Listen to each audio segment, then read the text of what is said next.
Ciao a tutti e bentornati sul mio canale, oppure benvenuti se questo è il primo video che guardate sul mio canale. Questo è un vlog, cioè una raccolta di spezzoni di vita quotidiana. Spero vi piaccia.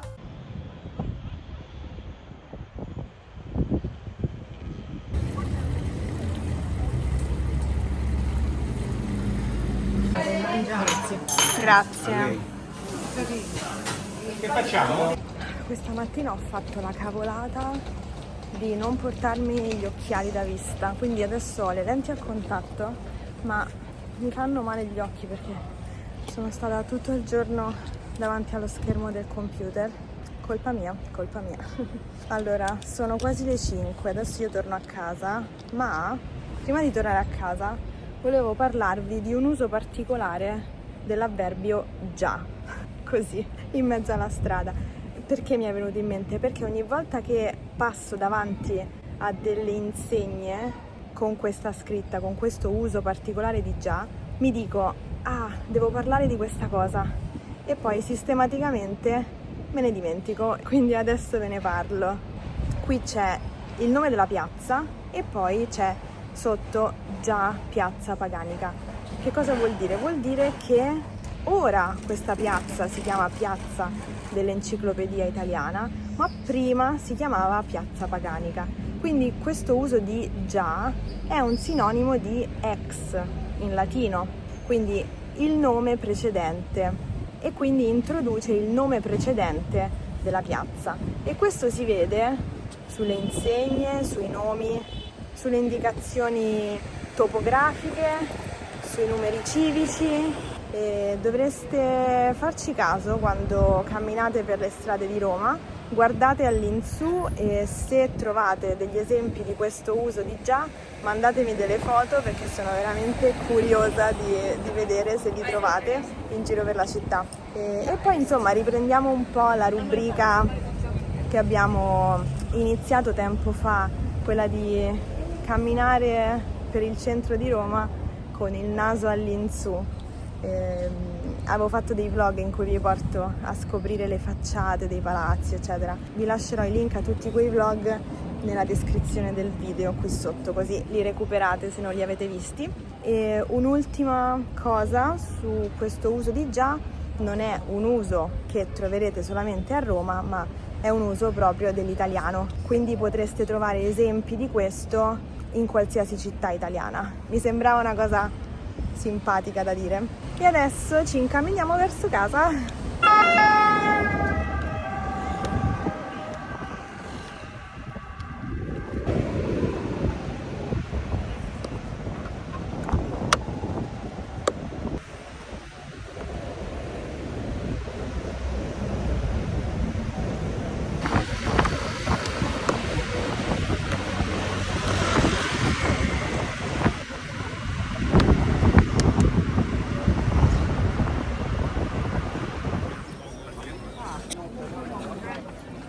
Il 2 giugno sono andata in centro per vedere la parata che viene organizzata ogni anno per la festa della Repubblica. Si festeggia infatti la nascita della Repubblica, che avvenne nel 1946 in occasione di un referendum istituzionale, con cui gli italiani furono chiamati a scegliere tra monarchia e repubblica come forma di governo dopo la fine della Seconda Guerra Mondiale. La maggioranza votò per la Repubblica, sancendo così la fine della monarchia e l'esilio della famiglia reale Savoia. Questo evento è alla presenza del Presidente della Repubblica che, prima di raggiungere i fori imperiali, depone una corona d'alloro al milite ignoto presso l'altare della patria. Oltre alle celebrazioni ufficiali a Roma, si organizzano altri eventi culturali in tutto il territorio nazionale. Buon pomeriggio. Allora, l'idea oggi era di uscire dal lavoro e poi fare una passeggiata e fare una sorta di sessione di domande e di risposte, ma sta per venire giù il diluvio e quindi penso che dovremmo rimandare tutto ciò. Quindi temo che la sessione di domande e di risposte dovremmo farla a casa per oggi.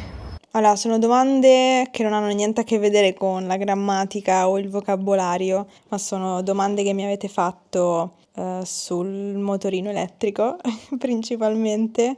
E domande più generali, tipo la prima è: che cosa fai per Rai Italia?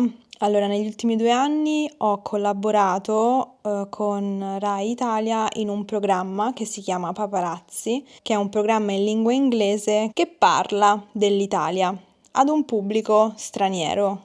Infatti Rai Italia è il canale Rai per l'estero e io ho una rubrica linguistica e culturale, linguistico-culturale sull'Italia, sulla lingua italiana, una rubrica settimanale, di norma il lunedì. Domanda successiva.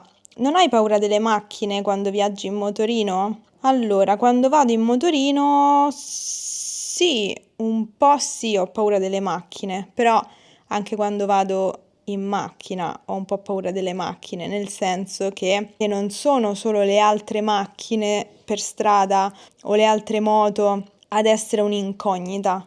Ci sono tante altre incognite. Qualsiasi cosa è un'incognita per strada.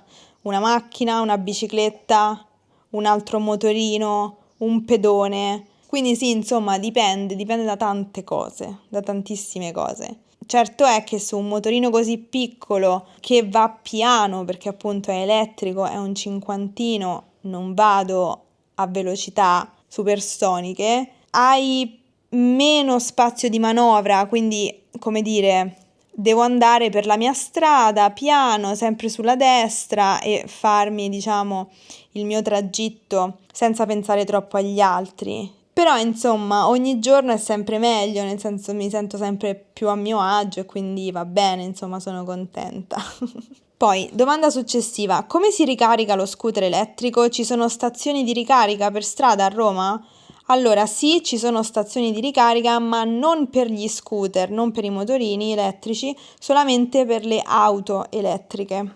Perché è diverso il sistema, cioè i motorini elettrici hanno la batteria estraibile e quindi poi la batteria si ricarica a casa, in garage, in cantina, dove si pensa sia il posto migliore per tenere il caricatore della batteria. Quindi non ci sono delle stazioni di ricarica per strada, proprio perché il voltaggio è completamente diverso e perché comunque sono batterie estraibili che hanno un caricatore proprio. Poi, ultima domanda perché sto parlando da un botto di tempo. Comunque, hai fatto la patente quest'anno? Prima andavi sempre in autobus, ti seguo da tanto tempo, quindi sono curiosa di saperlo.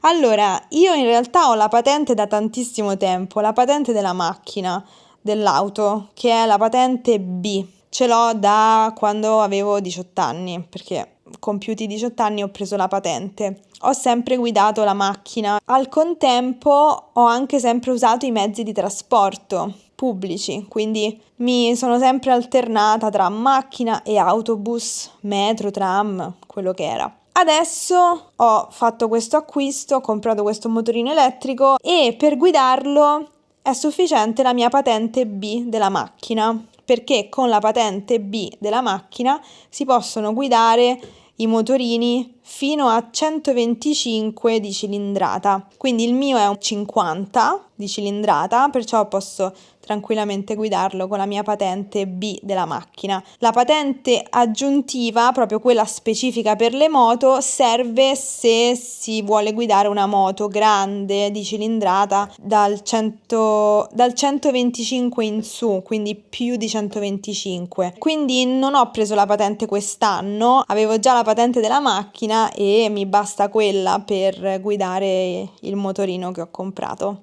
Io direi di concludere questo vlog qui e io vi ringrazio come sempre per aver guardato anche questo video e ci vediamo nel prossimo. A presto! Ciao!